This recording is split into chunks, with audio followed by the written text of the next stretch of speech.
A paz do Senhor. Amém. Muito bem. Glória a Deus.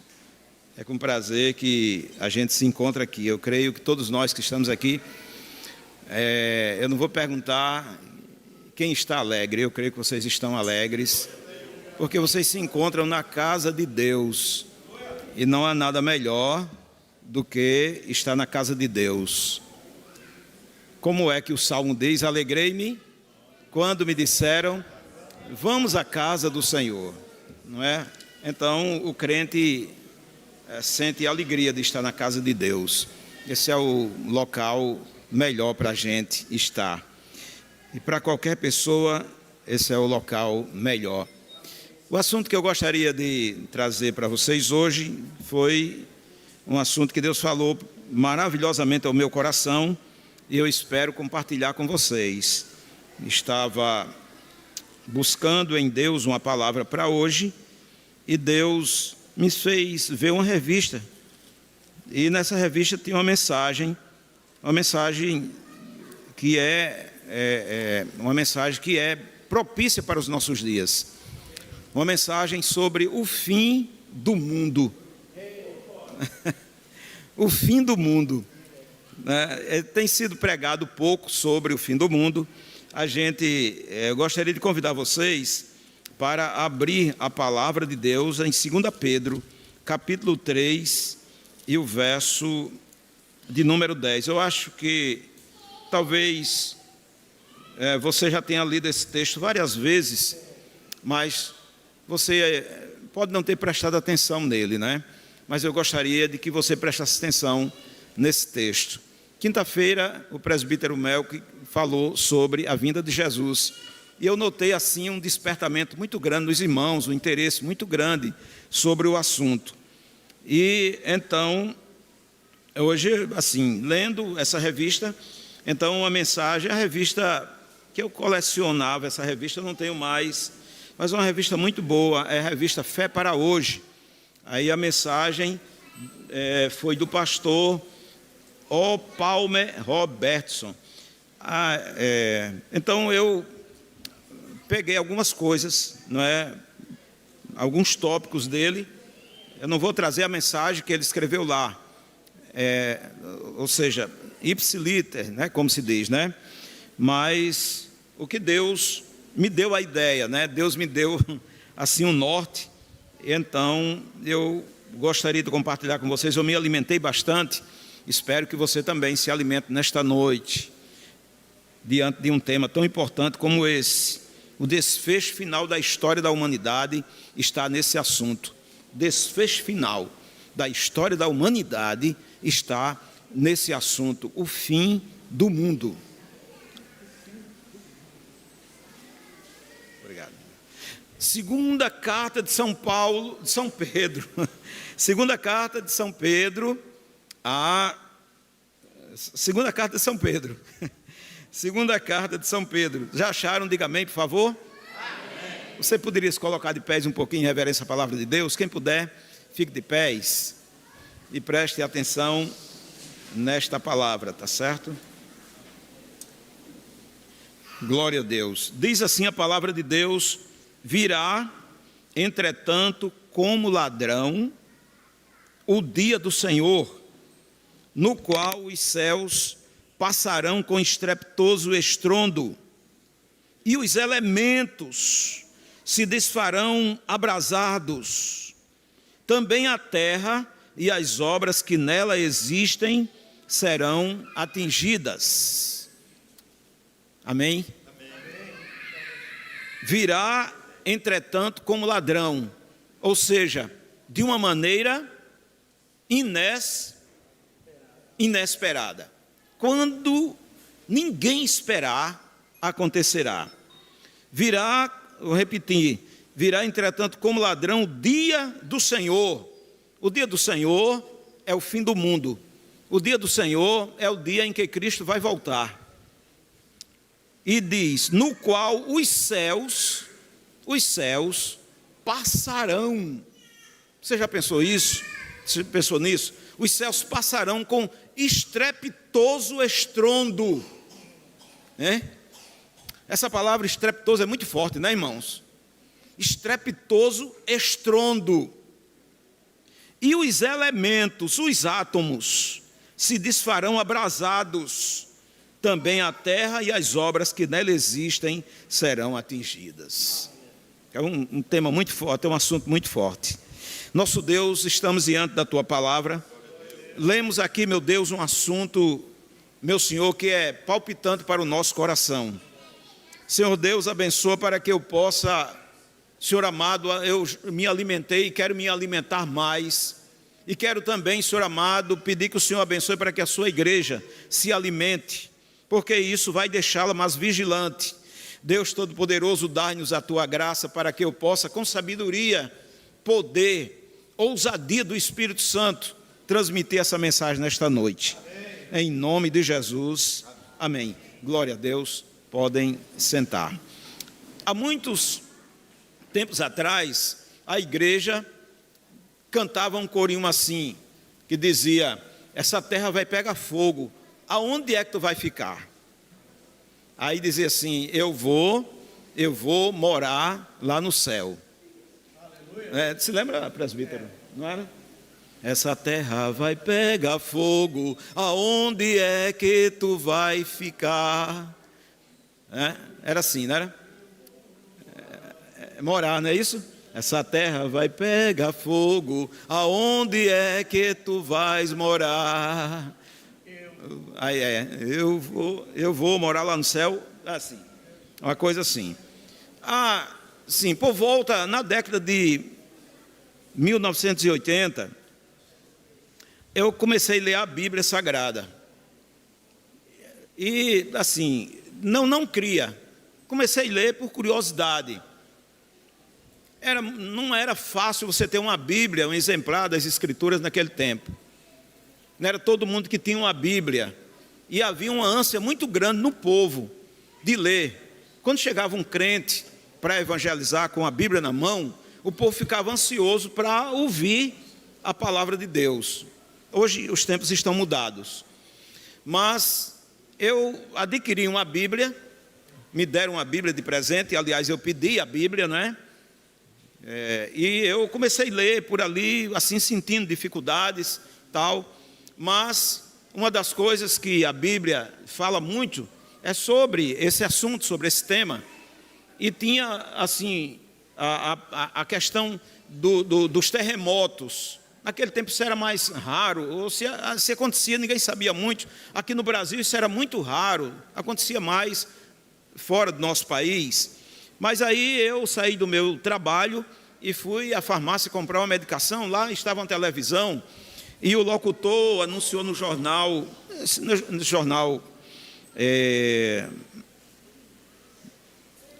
da Globo, ele anunciou assim: no Paraná a terra roxa tremeu. Aí eu tomei assim um susto, e assim, aquilo me alertou assim. Eu disse: rapaz, a Escritura fala sobre isso.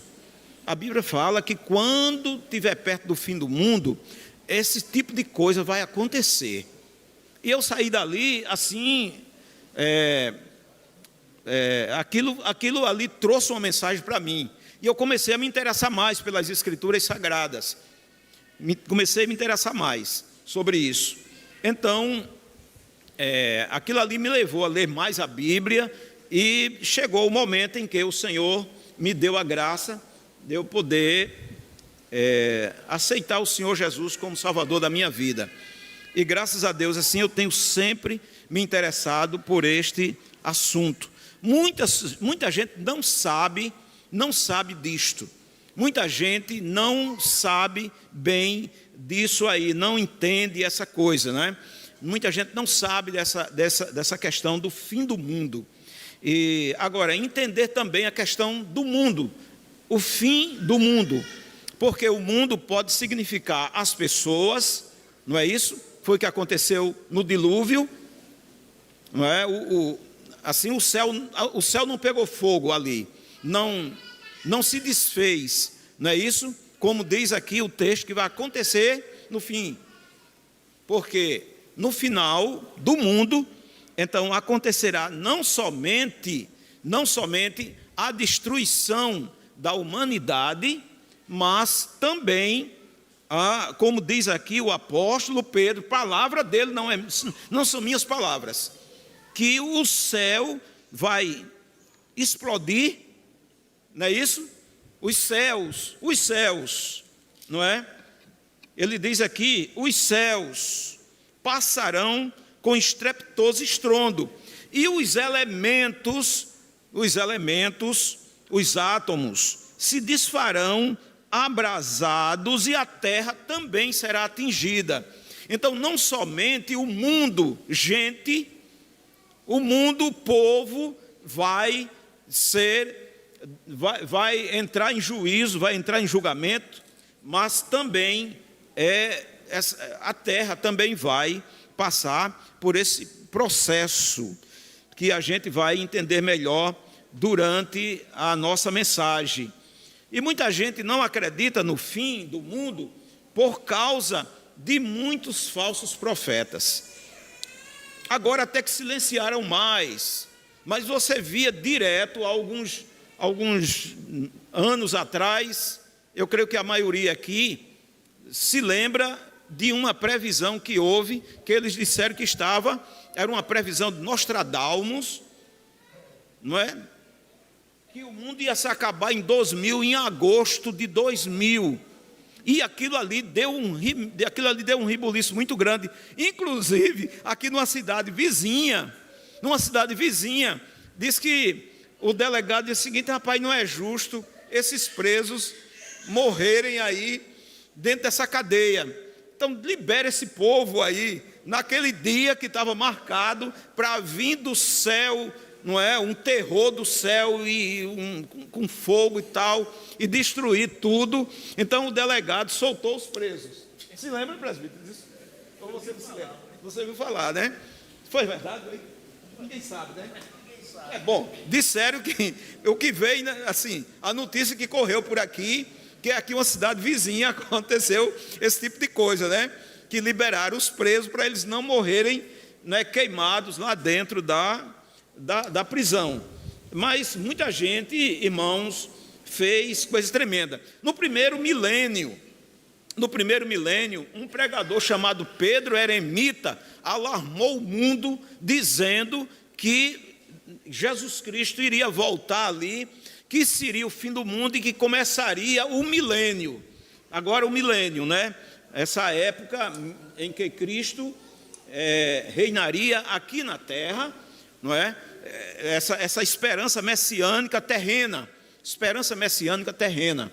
Então, Pedro Eremita, muita gente, quando foi chegando no final do milênio, dos 1000 anos, então as pessoas começaram a fazer penitências, começaram a fazer caridade, outros começaram a desfazer-se dos bens, e muita coisa aconteceu, e entrou o milênio, o novo milênio, esse milênio passado, né? E não aconteceu, Jesus Cristo não voltou. Por volta do século XVI, levantou-se, os anabatistas começaram a pregar que Jesus iria voltar, que Jesus estava voltando ali naqueles dias. Eles garantiram isso para as pessoas, e as previsões deles falharam. Mas aí o que acontece é que um camarada lá, que era um pregador dele, muito aguerrido, disse: não, o reino de Deus é para ser tomado à força. Jesus Cristo vai voltar quando a gente tomar a cidade de Monston, que era uma cidade muito católica, e eles invadiram essa cidade pregando uma esperança messiânica revolucionária. E aí, irmãos, eles tomaram a cidade, morreu gente, foi um problema. E o povo também nessa expectativa, então Jesus vai voltar mesmo, né? E acontece que não aconteceu nada, os católicos voltaram, tomaram a cidade, e muita gente morreu por causa dessa esperança que o pregador anabatista pregava ali para aquele povo daquela época, não é?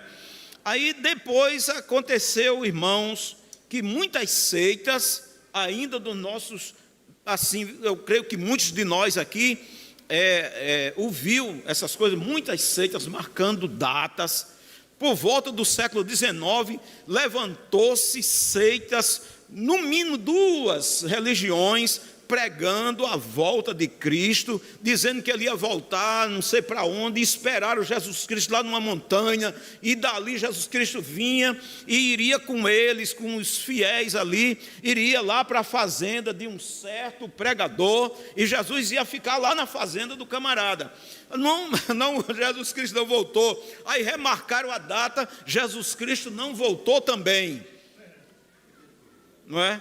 Aí outro disse assim, não, ele voltou, mas voltou invisível, ninguém viu, porque ele saiu de um lugar para outro, não sei o que e tal. Então, irmãos, e a gente alcançou ainda há alguns tempos, ainda nessa época aí, no final de 2000, por aí assim, muitas religiões estudando datas e marcando datas do fim do mundo. Mas Jesus disse que a respeito daquele dia e hora, quem sabia? Mateus 24, 36, ele disse, a respeito daquele dia e hora, nem ele mesmo sabia, e nem os anjos sabiam, somente o Pai. Nem ele disse que não sabia, e nem os anjos. Aí não há possibilidade da gente marcar data e hora, dia em que Jesus Cristo vai voltar, no dia em que acontecerá aqui esse fenômeno extraordinário, esse acontecimento extraordinário.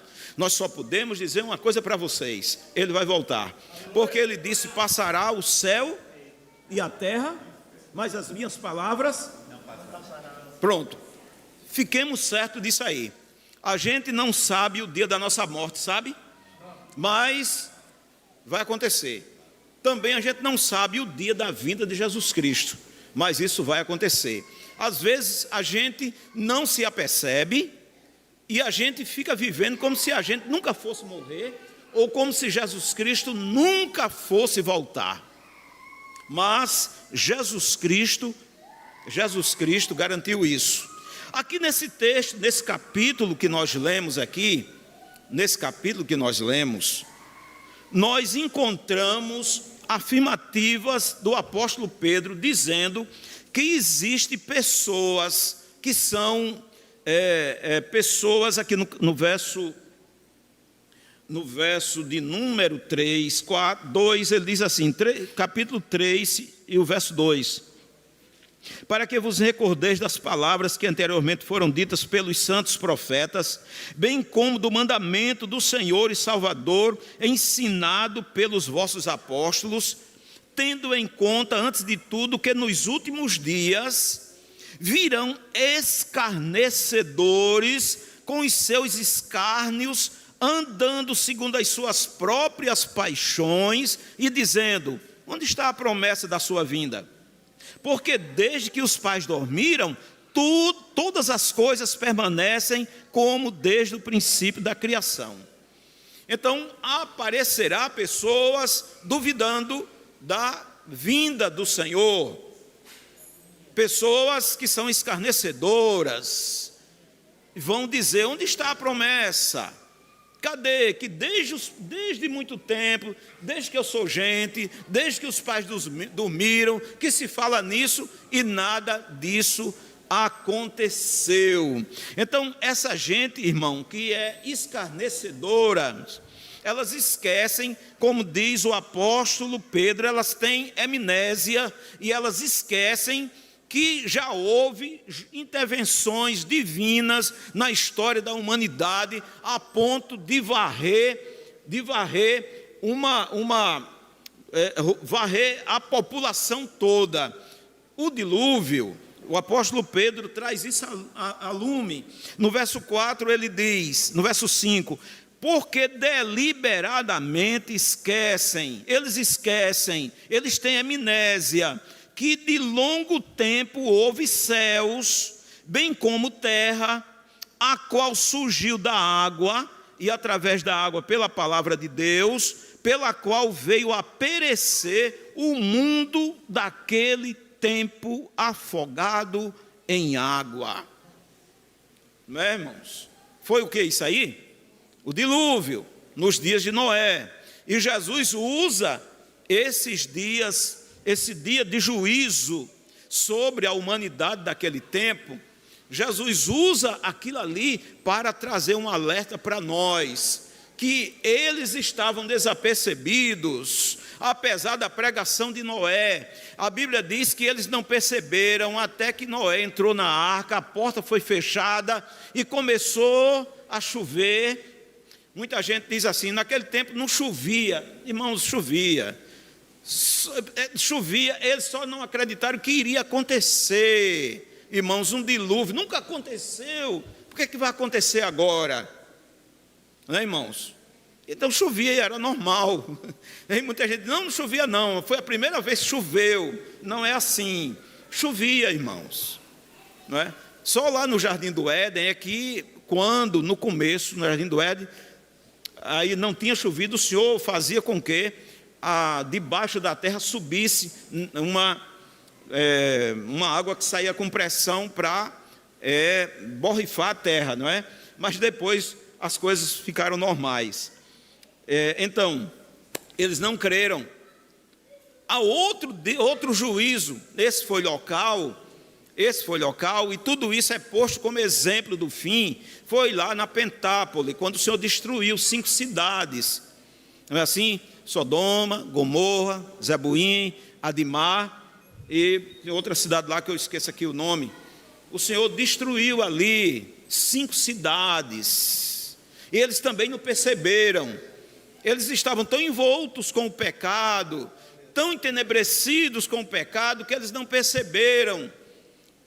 E até que Deus tirou dali o seu servo Ló, suas 2 filhas, a mulher também. Infelizmente, a mulher olhou para trás, que desobedeceu o anjo, olhou para trás e ali aquela mulher se tornou numa estátua de sal. Mas isso é posto como exemplo de fogo eterno, para que a gente possa se lembrar de que um dia, como diz aqui o apóstolo Pedro, ele diz, ora, no verso 7, ora, os céus que agora existem e a terra, pela mesma palavra, a mesma palavra que destruiu lá, a mesma palavra que derramou água, a mesma palavra que derramou fogo, é a mesma palavra que vai fazer acontecer isso aqui.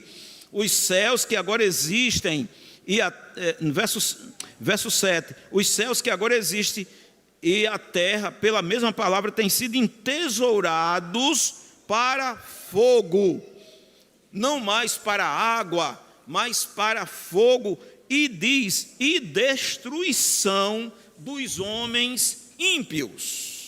Destruição dos homens ímpios. Essa terra está entesourada para ser destruída com fogo. E os homens ímpios, que não querem o amor de Deus, que não querem o amor do Evangelho, que se recusam a acreditar no Evangelho, que recusa a oferta graciosa de Deus, estas pessoas irão perecer naquele dia. Talvez alguém diga assim, não, mas já morreu, quem já morreu vai ser só aquele pouco que vai estar. Engano. Quando Jesus voltar, vai acontecer um fenômeno que daqui a pouco eu vou dizer, que ninguém vai escapar. Eu vou mostrar aqui pela palavra de Deus, não é? Então, eu gostaria vamos ver aqui o que é que... Sim, uma coisa interessante, muita gente pensa que o mundo vai ser destruído através de uma guerra nuclear, não através da intervenção de Deus. As pessoas acham que Deus ou não tem poder para destruir, ou Deus não está nem aí com isso, mas os homens mesmo vão destruir essa terra. Engano. Deus não vai dar esse privilégio para ninguém. Isso é uma coisa que é totalmente dele. Ele fez e ele tem poder. Ele tem poder para fazer, tem poder para conservar e tem poder para destruir. Amém ou não? Amém. Então o Senhor não vai permitir guerra capaz de destruir a humanidade toda, porque isso aí é uma função dele, será uma honra dele e não dos seres humanos. Ninguém vai destruir esse mundo sem que Deus assim interaja.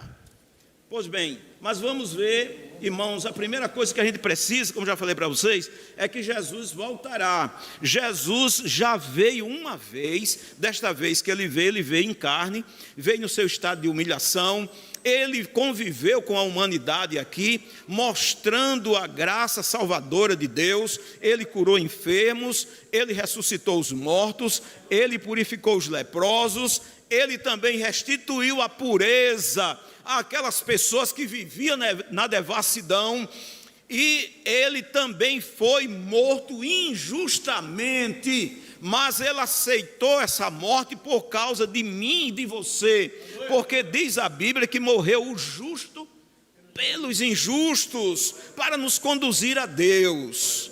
Foi por isso que ele morreu. Mas a morte não deteve nosso amado Salvador, a sepultura não comeu a carne do nosso Senhor, porque ao terceiro dia ele ressuscitou. Louvado seja Deus. E conviveu com os discípulos aqui durante 40 dias, dando os mandamentos finais a ele e dando ordem a ele que pregasse o evangelho não somente ali em Jerusalém, mas em Samaria, em toda a Judéia e até os confins da terra. E essa palavra chegou até a mim e está chegando também até você e chegará até o último dia, porque o Senhor estará com sua igreja até o último crepúsculo. Aleluia! Ele disse: eu estarei com vocês até o último dia. Tem gente que pensa que Jesus vai tirar o povo antes. Não, se ele tirar antes, fica o quê, irmão, aqui? Tem gente que pensa que ele vai tirar, não, ele vai pegar essa seleção todinha, tirar daqui, deixar só a bagaceira, aí quem era joio vai se transformar em trigo, quem era bode vai se transformar em ovelhas, aí não tem pregador, não tem Bíblia, não tem a presença do Espírito Santo, não tem igreja. Como é que esse povo vai aceitar? Se não aceita agora, homem, vai aceitar depois, homem. A Bíblia não fala sobre isso, não. A Bíblia não fala sobre isso. Isso é uma invenção. Isso é uma invenção. Me desculpe quem acredita nisso, os que estão em casa, e por onde esse negócio vai chegar aí. Mas isso é uma invenção. A Bíblia não fala sobre isso. Não, Jesus vem uma vez, depois vem depois, depois vem depois, depois vem depois. Que isso, rapaz? Quando Jesus voltar, irmão, é para encerrar o assunto. Não é para dar, vamos começar de novo. Vamos começar de novo. Isso não tem cabimento não, irmãos. A Bíblia fala que ele voltará outra vez. Ele já veio uma vez e virá outra vez. Outra vez. Não outras vezes, mas outra vez. Não é? E tem muita gente com essa esperança. Não, Jesus vem, aí se eu tiver descuidado, eu não vou, mas eu vou na segunda. Eu estava conversando uma vez com um irmão, tinha um irmão já falecido, o irmão Antônio, que era da Casa do Couro, como é, Antônio Batista, né? A gente estava lá e tinha um moço lá, desviado do evangelho, né? E aí ele começou a falar mal do seu pastor. Começou a falar mal da igreja. Aí o irmão Antônio disse assim: irmão, tu te ajeita, Jesus está voltando. Aí ele disse: tem nada não, se eu não for na primeira, eu vou na segunda. Aí eu disse: você está vendo, Antônio, certas qualidades de doutrina em que dá? Gerar uma esperança dessa na pessoa, que a pessoa pode ir depois, que depois tem uma chance, que depois tem uma oportunidade. Gente, vai, Luiz, nem assim não. Digo, como? Só gera isso. Bom, se eu não for, mas na segunda eu vou, na segunda eu me ajeito. Na segunda eu me ajeito e vou. Se não vai com a pregação do Evangelho, se não vai com o poder do Espírito trabalhando na pessoa, se não vai com a igreja pregando, você vai como, irmão? Como é, Sérgio, que vai? Tu sabe? Eu também sei não. Bom, mas, pois bem, então, nosso Senhor ressuscitou, E depois de 40 dias, ele subiu para o céu. E quando ele estava subindo para o céu, os anjos dos varões, vestidos de branco, desceram aonde os discípulos estavam, admirados com aquela ascensão. E eles falaram assim: varões galileus, por que estáis olhando para as alturas? Esse mesmo Jesus que vocês estão vendo subir, desta mesma maneira, ele voltará. Glória a Deus. Não é? Ou seja, não será uma vinda espiritual, não será uma vinda invisível. Apocalipse capítulo 1, verso 7, deixa isso muito claro: eis que vem com as nuvens do céu, e todo olho verá. Não será alguns olhos que verão, mas todo olho verá, até os que morreram, até os que mataram ele, verão. Por que verão? Direi já.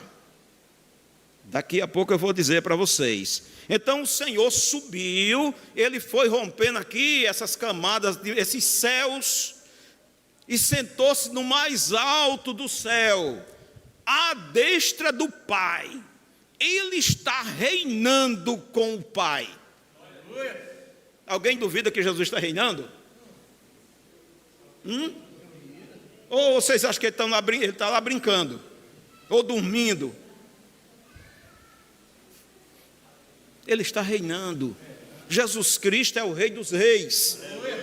O Pai entregou o reino a ele, e ele vai devolver, diz São Paulo no capítulo 15 da primeira carta aos Coríntios, que ele vai devolver esse reino quando ele destruir todo o principado e toda a potestade. Ele vai devolver o reino ao Pai, que convém que ele reine, até que ele ponha todos os seus inimigos debaixo dos seus pés.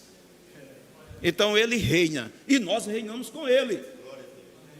A igreja é a agência do reino, não é? E aqueles que morrem estão lá com ele, reinando com ele lá. Vamos lá. Então ele prometeu voltar. Atos capítulo 1, verso 11. Mateus 24, 29 a 30. Se quiser abrir o livro de Deus aí, faz bem, para você marcar na sua Bíblia essa passagem linda. Louvado seja Deus. Mateus 24, 29 a 30. Diz assim a palavra de Deus: logo em seguida a tribulação, ou seja, depois da tribulação daqueles dias, que o sol escurecerá, a lua não dará a sua claridade, as estrelas cairão do firmamento, e os poderes dos céus serão abalados. Então aparecerá no céu o sinal do Filho do Homem. Todos os povos da terra se lamentarão e verão o Filho do Homem vindo sobre as nuvens do céu, com poder e muita glória. E ele enviará os seus anjos com grande clangor de trombeta. Já pense nisso aqui, irmãos. Grande clangor de trombeta, os quais reunirão os seus escolhidos dos quatro ventos, de uma a outra extremidade dos céus. Quando ele vier, ele vai recolher os seus escolhidos. Onde estiver, ele vai recolher. Vai recolher. Isso é o que se chama o arrebatamento, não é? Ele vai recolher, ele vai trasladar, ele vai arrebatar, transportar, trasladar, levar, né, irmãos? Glória a Deus. Então, essa é a grande notícia: nosso Senhor Jesus Cristo voltará. Nosso Senhor Jesus Cristo voltará. Os mortos, quando ele voltar, os mortos serão o quê? Ressuscitados. E os vivos serão transformados. Por quê? Carne e sangue, essa carne e esse corpo, vocês sabem por que Deus permitiu a entrada do pecado? Sabe por quê? A entrada do pecado na vida do homem, por quê? A desobediência já tinha acontecido, né? Sim ou não? O diabo já tinha, o pecado já estava rolando, mas na vida do homem ainda não. Deus criou o homem à sua imagem e semelhança, mas deu plena liberdade para ele escolher o bem ou o mal. E ele permitiu que o homem pecasse, para que desta humanidade frágil, que não tem, mesmo que o homem não tivesse pecado, ele não teria como subir para o céu, irmãos. Porque essa carne não suporta a eternidade. Um cientista chamado Lavoisier, ele disse que a morte é lei da matéria organizada. Vocês sabiam que até o céu, esses céus, a Bíblia diz que eles estão envelhecendo como um vestido? Não é? Tudo que é matéria envelhece. E o Senhor Deus, através da entrada do pecado, trazendo a redenção da humanidade, Ele agora vai gerar uma humanidade superior a essa. Uma humanidade que pode de fato habitar com Ele na eternidade. Por isso Ele permitiu a entrada do pecado. Assim, pai, um estrago, é um estrago muito grande. Mas disso aqui vai surgir coisa nova, vai surgir coisa melhor. Então Deus ressuscitará do pó os mortos. Deus fará com que os mares entreguem os seus mortos. Deus fará com que o inferno entregue os seus mortos. Deus fará com que o além entregue os seus mortos. Diz o livro do Apocalipse. No capítulo 5 de João, verso 28, o Senhor disse o seguinte: não vos admireis, virá o dia em que todos os que se acham no pó da terra, nos túmulos, ressuscitarão. Os que tiverem feito bem, ressuscitarão para a ressurreição da vida. E os que tiverem praticado o mal, ressuscitarão para a condenação eterna. Não é? Amém, gente? Não merece um amém, sim. Glória a Deus. Seu parente vai ressuscitar. Seu parente vai voltar à vida quando Jesus vier. Glória a Deus. Então os mortos vão ressuscitar. 1 Coríntios capítulo 15, verso... 1 Coríntios capítulo 15, se você quiser me acompanhar, capítulo 15, verso 50 em diante, o apóstolo Paulo expõe a questão da ressurreição. Ele diz: e está firme, irmãos, que a carne e o sangue não podem herdar o reino de Deus, nem a corrupção herdar a incorruptibilidade. Corrupção aqui não necessariamente significa pecado, mas a destruição, a coisa que se corrompe, que se estraga, que se destrói. Então, esse corpo não tem como herdar a eternidade. Não é? Aí ele fala assim: eis que vos digo o mistério, nem todos dormiremos. Ele fala agora para quem estiver vivo nos dias da volta de Jesus Cristo. Eis que vos digo o mistério, nem todos dormiremos, mas transformados seremos todos.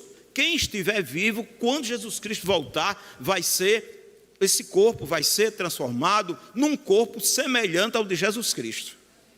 Amém, gente? Semelhante ao dele. Quando Jesus ressuscitou, ele apareceu aos discípulos, eles pensaram que era o quê?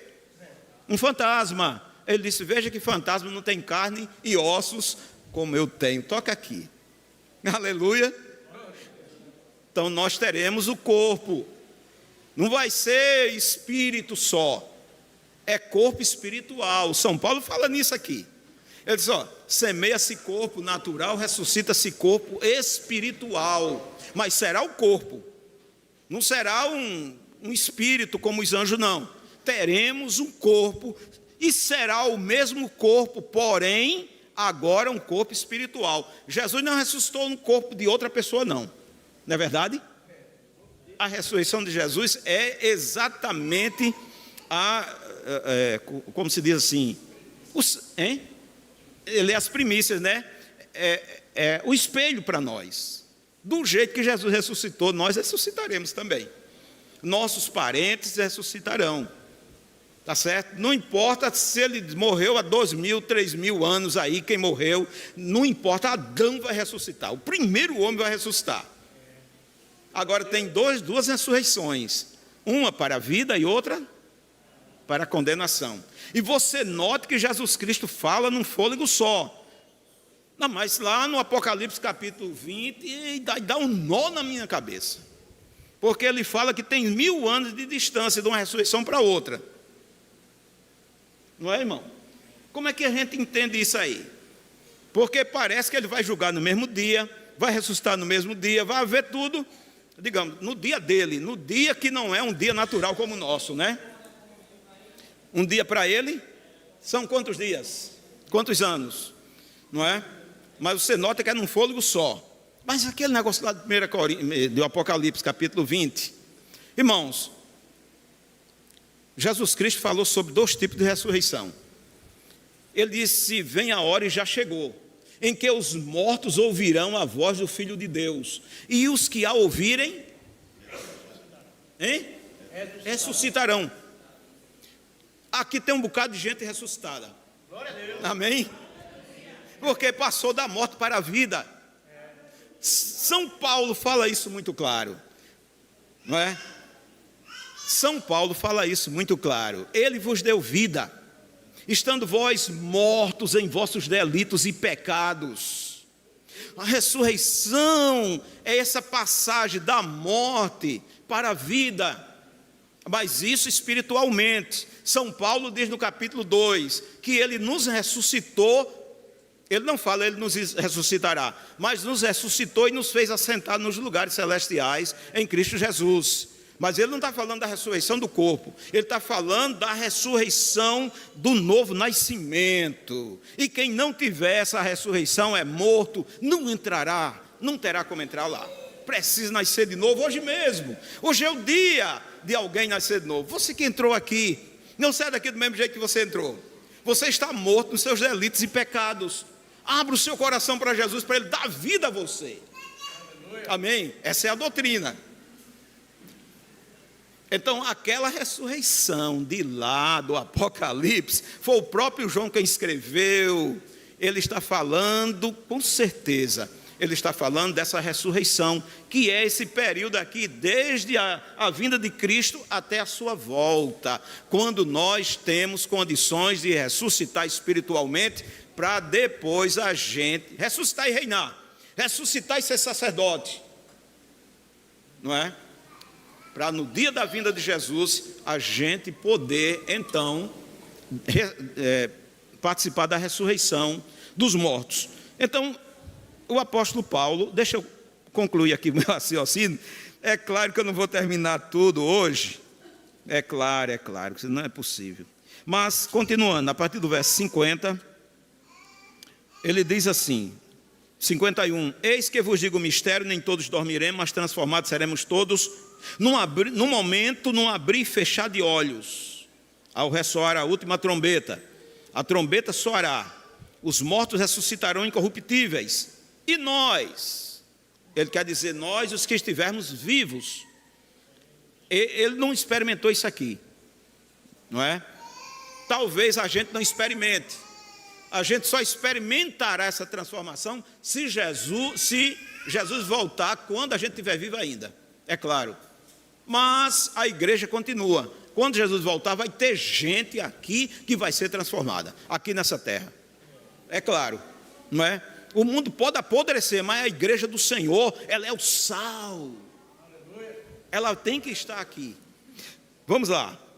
Então, transformados seremos todos no momento de um abrir e fechar de olhos, ao ressoar a última trombeta, a trombeta soará, os mortos ressuscitarão incorruptíveis, e nós seremos transformados. Mortos ressuscitam, os vivos são transformados, porque é necessário que este corpo corruptível se revista de incorruptibilidade, e o corpo mortal de imortalidade.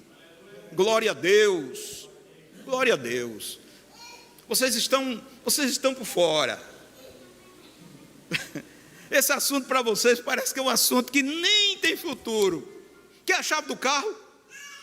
Abra a mão, que eu vou botar a chave do carro na sua mão. Quer a chave da sua casa? Você está sem casa? Abra a mão, que eu vou botar a chave na sua mão. Cria! Aí é melhor nesse assunto? Melhor do que esse? De que adianta ganhar o mundo inteiro e perder a alma, não passar para isso aqui? Sim, o Senhor Jesus fala isso, não é? Isso aqui tudo é perecível. Casa, carro, boa vida. Bate uma doença incurável, o cara dá tudo. Satanás disse a Deus sobre Jó: deixa eu tocar nele, pele por pele, e tudo quanto o homem tem dará pela sua vida. Então dá tudo e não tem cura. O cara, pai, toca fogo nisso aí, eu quero saber. Não é verdade, irmãos? Quando o cara está novinho, tá bom. Quando o camarada vai ficando mais velho, algumas coisas ele já dispensa, não é? E quando a morte chega, meu amigo, eu quero saber de casa, eu quero saber mais. Acabou. Não é isso? Mas quem tem Jesus tem vida eterna. Louvado seja Deus. Então, gente, o livro do Apocalipse vai nos levar para mostrar também a ressurreição. E os ressuscitados, transformados, serão arrebatados. Quando o Senhor Jesus voltar, irmãos, diz o apóstolo Paulo, ele vem para julgar os vivos e os mortos. Quem estiver morto, ele vai julgar também, porque essas pessoas vão reviver. Não somente os salvos viverão, reviverão, mas também os perdidos vão reviver, para que ele possa reunir todos na presença dele. Aleluia. Não é assim? E colocar os salvos à sua direita e os perdidos à sua esquerda. Às vezes assim a gente pensa que ele vai reunir tudo aqui na terra, em algum lugar daqui da terra. Que ele vai julgar de lá mesmo. Os salvos já estarão com ele lá. Não é? A Bíblia diz que os céus e a terra assim vai desaparecer diante dos ímpios, até porque vai tocar fogo mesmo, né? Depois que ele recolher o seu povo, aí começa o juízo sobre a face da terra. Apocalipse capítulo 6 vai descrever, não vai dar tempo eu falar para vocês, mas em casa vocês leiam Apocalipse capítulo 6, que vocês vão ver o que é que vai acontecer quando o Senhor Jesus, quando a ira do Cordeiro se manifestar, a ira de Deus se manifestar. Então, vou só falar para vocês que será realizado o grande julgamento. Os céus e a terra que agora nós conhecemos serão destruídos e criados novo céu e nova terra. Depois do juízo, depois do julgamento, os salvos então herdarão um novo céu e uma nova terra, não é? E aí teremos início ao estado eterno, aonde a morte não mais existirá. Por sinal, o último inimigo a ser destruído será a morte. Agora, você quer participar disso? De qual lado você quer ficar? Você quer ficar do lado direito de Jesus ou do lado esquerdo? Não é? Você quer viver eternamente com Cristo ou receber a sentença final? Qual é a sentença? Apartai-vos de mim, malditos, para onde? É moleza aquele lugar? É moleza? Fogo eterno. Pense nisso por um minuto. Pense se isso é bom. O fogo daqui já é ruim. Quem quer ser queimado com fogo? Eu estava fazendo uma soldagemzinha no fio. Aí um bolinho de solda ficou pregado no fio, né? Na capazinha do fio. E aquele bolinho de solda ali, eu toquei. Mas, irmão, pensei que ele estava frio. Pensei que ele estava frio. Então, quem quer ser queimado com fogo eterno, assim, vai lá, vai ter fogo. Irmão, é pior do que isso. Fogo é apenas um fogo, que Jesus usa a palavra fogo, é uma metáfora. Não é? O fogo de lá não é fogo de bujão, fogo de quê? Ele diz que é fogo e enxofre. É fogo e enxofre. Mas o tormento eterno, irmãos, é o tormento que é semelhante a fogo e enxofre, que é o que nós conhecemos. Não há palavras para descrever o sofrimento da eternidade. Não há palavras. Jesus usou essa palavra, fogo e enxofre, para mostrar para nós que isso é muito ruim. Então, quem quer escapar disso, precisa aceitar a Jesus como Salvador da sua vida.